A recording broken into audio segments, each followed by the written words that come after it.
وأشهد أن لا إله إلا الله وحده لا شريك له وأشهد أن محمدا عبده ورسوله أما بعد فأعوذ بالله السميع العليم من الشيطان الرجيم بسم الله الرحمن الرحيم يا أيها الذين آمنوا اتقوا الله حق تقاته ولا تموتن إلا وأنتم مسلمون يا أيها الناس اتقوا ربكم الذي خلقكم من نفس واحدة وخلق منها زوجها وبث منهما رجالا كثيرا ونساء واتقوا الله الذي تساءلون به والأرحام إن الله كان عليكم رقيبا يا أيها الذين آمنوا اتقوا الله وقولوا قولا سديدا يصلح لكم أعمالكم ويغفر لكم ذنوبكم ومن يطع الله ورسوله فقد فاز فوزا عظيما فإن خير الحديث كتاب الله وخير الهدي هدي محمد صلى الله عليه وسلم وشر الأمور محدثاتها وكل محدثة بدعة وكل بدعة ضلالة وكل ضلالة في النار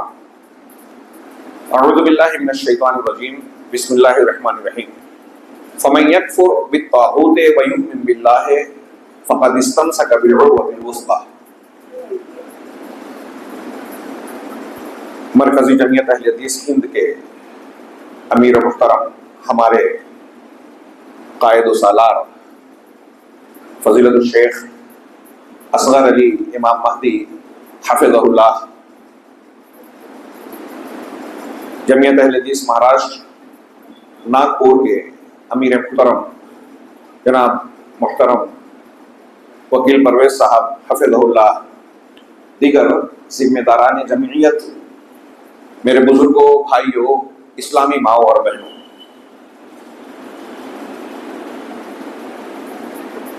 آج کے ماحول میں ہم دیکھتے ہیں کہ جدید ذرائع ابلاغ بہت ہی اثر انداز ہیں پورے سماج اور معاشرے پر۔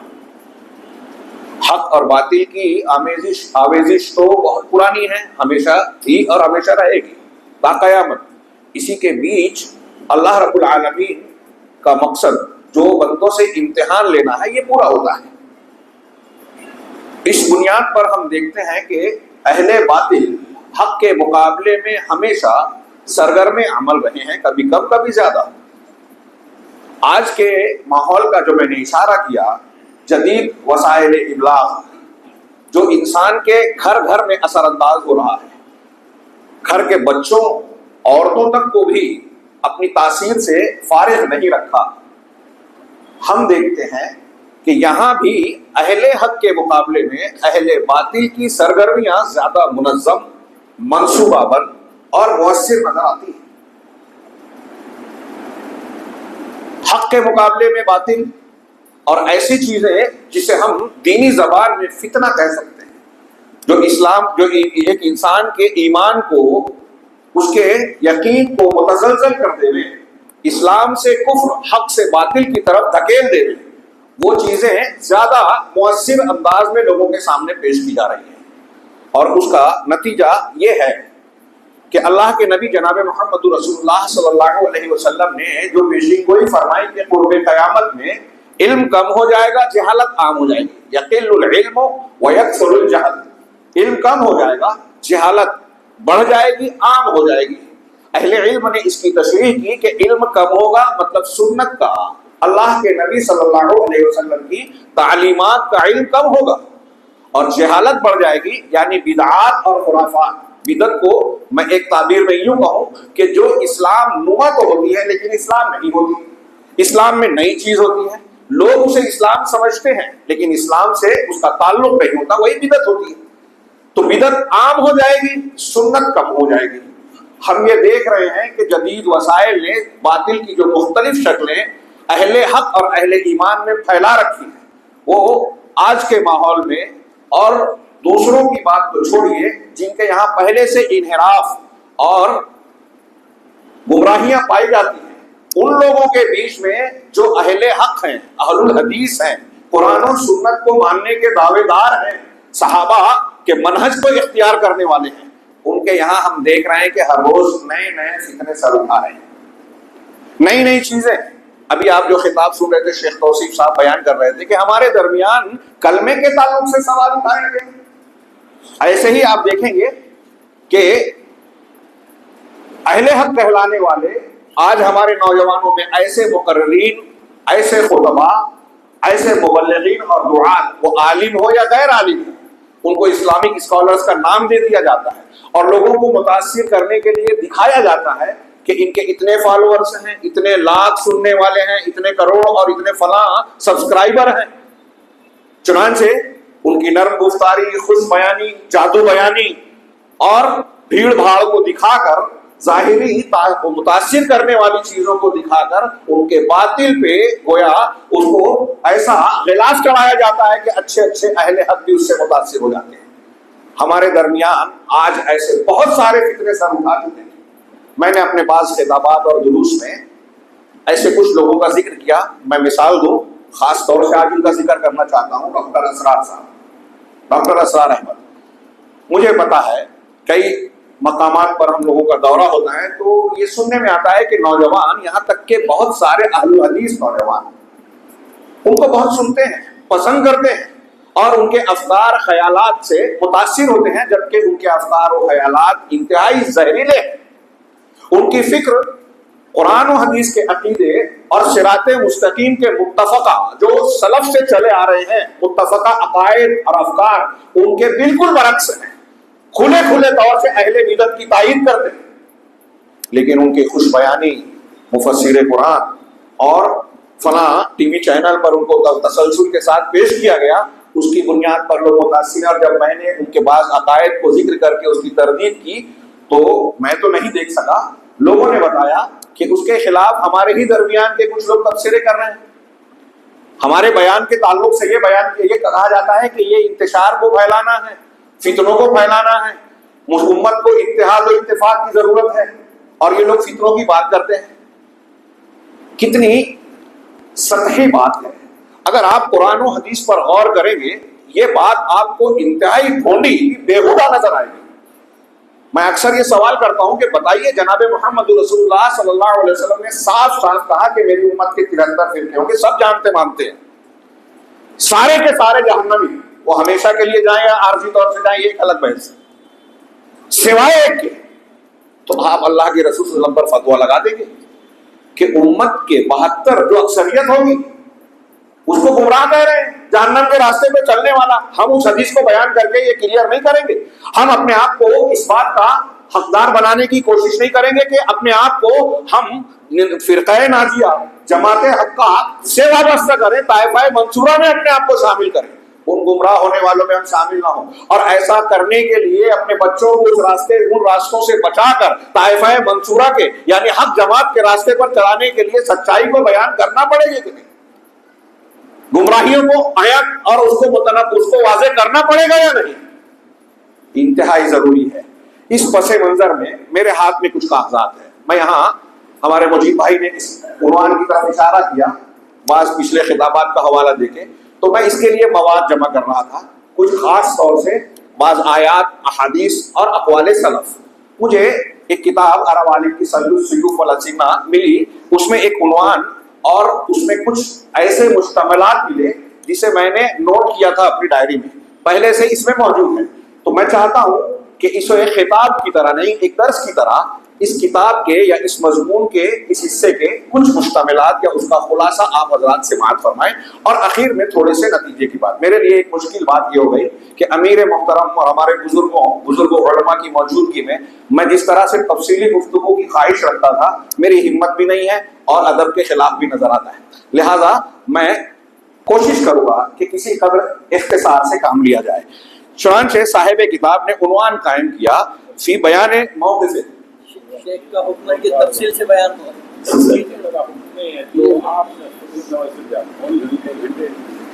بیانو انشاءاللہ، جزاکم اللہ خیرہ، یہ آپ کی حوصلہ افزائی ہے، ہم طلبہ ہیں آپ کے سامنے۔ فی بیان موقف اہل السنہ من اہل البدع، یہ عنوان ہے کہ اہل بدعت کے متعلق اہل سنت کا موقف کیا ہوتا ہے۔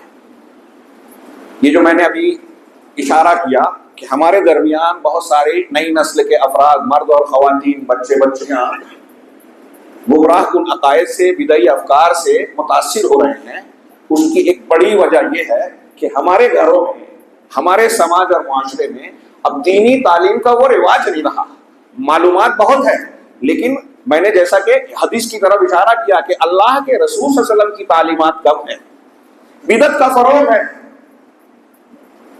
علم کی کثرت یا معلومات کی کثرت علم نہیں ہے، حق اور سنت کا علم ہے، چاہے وہ کم ہو۔ تو یہاں ایک اصول ضابطے، ان کی تعلیم ہم کو اچھی طریقے سے ذہن نشین کرنی چاہیے، اور میرا ایسا ماننا ہے کہ ہمارے علماء سلف نے قرآن و حدیث کے جن اصولوں کو منہج کے طور پر بیان کیا، اگر اس کی تعلیم اپنے گھروں میں، اس مسجدوں کے مکاتب میں بچپن سے ہی دے دی جائے تو یہ فتنے اور ان کی یلغار ہمارے نوجوانوں کو، ہماری نسلوں کو متاثر نہیں کرے گی۔ یہ متاثر ہو رہے ہیں، اس کا مطلب یہ کہ ہم نے صحیح عقیدے اور منہج کی تربیت نہیں کی۔ اس تناظر میں یہ ایک اصول یا ایک موقف کو دیکھیں کہ اہل السنہ والجماعہ، اہل السنہ اہل حق، اہل الحدیث، ہمارے ہندوستان میں اہل سنت والجماعت کے نام سے بریلوی حضرات مشہور ہو گئے، جبکہ وہ اہل البدع۔ اہل السنہ کون ہے؟ جو سنت پر چلنے والے ہیں، جو صحابہ کے طریقے پہ۔ الجماعہ، اہل السنہ والجماعہ، جماعت سے مراد صحابہ و تابعین کی جماعت۔ تو اہل سنت کا موقف اہل بدعت کے ساتھ کے تعلق سے کیا ہے؟ چنانچہ صاحب کتاب اس میں کہتے ہیں کہ اگر اللہ کی کتاب اور جناب محمد رسول اللہ صلی اللہ علیہ وسلم کی سنت پر کوئی شخص غور و تدبر کرتا ہے تو اسے یہ نظر آئے گا کہ ہمارا دین اسلام دو چیزوں پر مشتمل ہے، اس کی بنیاد کھڑی ہوتی ہے دو چیزوں پر، ایک ہے التأصیل، ایک ہے التحویل۔ تأصیل اصل سے بنا ہے، یعنی جڑ اور بنیاد بنانا، کن چیزوں سے ہم کو آراستہ ہونا ہے یا آراستہ کرنا، اس کو دوسرے لفظوں میں کہہ سکتے ہیں کہ کن چیزوں کی تربیت کرنی ہے کہ یہ چیزیں ہمیں اختیار کرنی ہے۔ ابھی آپ نے سنا کلمہ، یہ پڑھ کر آدمی اسلام میں داخل ہوگا، اب اس کے تقاضے نماز، روزہ، حج، زکوٰۃ، والدین کے ساتھ حسن سلوک، حلال کھانا، سچ بولنا وغیرہ وغیرہ جو دینی تعلیمات ہیں، ان کو اختیار کرنا یہ تحصیل ہے۔ اور دوسرا تحذیر ہے، یعنی ڈرانا، بچانا۔ تو کس چیز سے بچانا؟ شرک سے، بدعات سے، خرافات سے، گناہوں سے، ہر وہ چیز جو حق کے خلاف ہے۔ شیخ نے آگے وضاحت کی اس کی کہ تحصیل الحق و بیانہ، حق کی تحصیل اور اس کی وضاحت کرنا، یہ دین کی بنیادیں ہیں، پورا دین اسی پر قائم ہے۔ یہ کرنا ہے اور یہ نہیں کرنا ہے، یہ کرنا ہے، یہ تحصیل ہے، یہ تربیت ہے، تزکیہ ہے، تحلیہ ہے، اور یہ نہیں کرنا ہے، یہ تحذیر ہے، تصفیہ ہے اور تخلیہ ہے۔ اس کی تعبیر الگ الگ علماء نے بیان کی ہے کہ اس سے صاف کرنا ہے اپنے بچوں کو، اپنے آپ کو، عمل اور عقیدے ظاہر اور باطن میں کن چیزوں کو اختیار کرنا ہے وہ تحصیل ہے، کن چیزوں سے بچنا ہے وہ تحذیر ہے۔ چنانچہ حق کو، حق کی تحصیل اور اس کو بیان کرنا، توحید سے لے کے جن جن چیزوں کو اختیار کرنے کا قرآن و حدیث میں حکم دیا ہے وہ سب حق ہے، اسے اختیار کرنا۔ اور تحذیر کس سے؟ باطل سے، اس کی جتنے بھی شکلیں ہو، بدعات کی، شرکیات کی، کفریات کی، نفاق کی، گناہوں کی، جتنی بھی شکل ہے باطل کی، ان سے بچانا، ان کو صاف کرنا۔ پورا دین اسی دو بنیاد پر قائم ہے۔ اللہ رب العالمین نے اس اصل عظیم کو بیان کرتے ہوئے کہا فَمَن يُؤْمِن بِاللَّهِ فَمَن يَكْفُرْ بِالطَّاغُوتِ وَيُؤْمِن بِاللَّهِ فَقَدِ اسْتَمْسَكَ بِالْعُرْوَةِ الْوُثْقَىٰ لَا انفِصَامَ لَهَا، کہ جو شخص اللہ پر ایمان لائے، جو اللہ پر ایمان لائے اور طاغوت کا انکار کرے، اللہ پر ایمان، اس کی الوہیت، ربوبیت اور اسماء و صفات میں اس کو وحدہ لا شریک مانتے ہوئے اخلاص کے ساتھ اس کے حقوق کو سمجھے، اس کے دین کی بجا آوری پر آمادہ ہو جائے، اس کی اطاعت کرے، اس کے دین کو مانے اور طاغوت سے بچے، یعنی اللہ کے علاوہ جن کی عبادت کی جاتی ہے ان سے اپنے آپ کو بچائے، ان سے بیزاری کا مظاہرہ کرے، ان کی اطاعت نہ کرے، ان کا قانون نہ مانے اللہ کی شریعت کے مقابلے، قطعی نہیں۔ تو جو شخص اللہ پر ایمان لائے گا اور طاغوت کا انکار کرے گا تو اس نے مضبوط دستہ پکڑ لیا، کامیابی کا راستہ۔ یہ دو جملوں میں قرآن کی یہ جو آیت ہے، اس مفہوم کی متعدد آیات پیش کی جا سکتی ہیں، متعدد روایات پیش کی جا سکتی ہیں۔ ہاں، اعبدوا اللہ ولا تشرکوا بہ شیئا،